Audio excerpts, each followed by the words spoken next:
2009 সালে প্রাথমিকে নিয়োগের পরীক্ষা হয়েছিল, কিন্তু তখন উত্তর 24 পরগনা জেলায় এই প্রাথমিক নিয়োগে দুর্নীতির অভিযোগ ওঠে।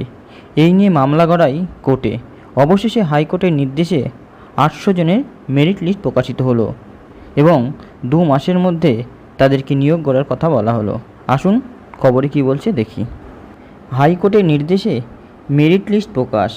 794 জনের প্রাথমিকে নিয়োগপত্র মিলবে কবে? মুখ খুলল ডিপিএসসি।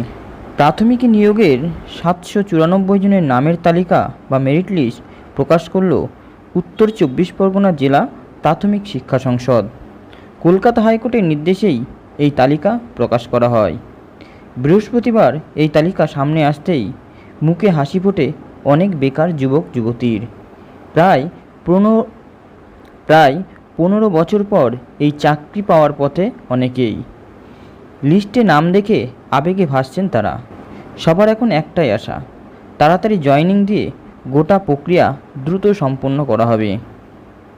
প্রসঙ্গত, 2 মাসের মধ্যে 800 প্রার্থীকে চাকরি দিতে হবে। উত্তর 24 পরগনা জেলা প্রাথমিক শিক্ষা সংসদকে আগেই এই নিয়ে নির্দেশ দেওয়া হয়েছিল কলকাতা হাইকোর্ট। গত 25শে এপ্রিল হাইকোর্টের তরফে এই নির্দেশ দেওয়া হয়। 2009 সাল থেকে ওই প্রার্থীরা নিয়োগের অপেক্ষায় ছিলেন।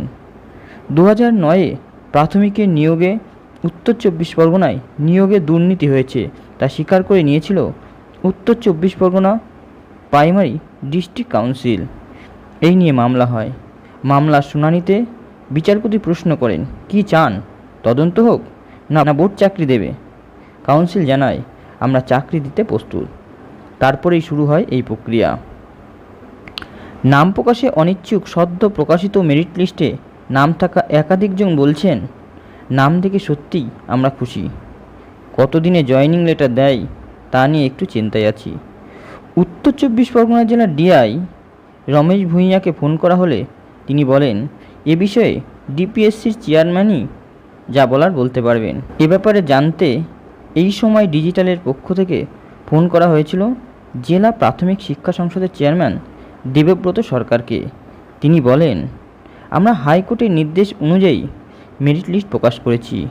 যেমন নির্দেশ দেওয়া হয়েছিল সেই মতো আমরা সবটাই করছি। অ্যাপয়েন্টমেন্ট লেটার পেতে কত সময় লাগবে?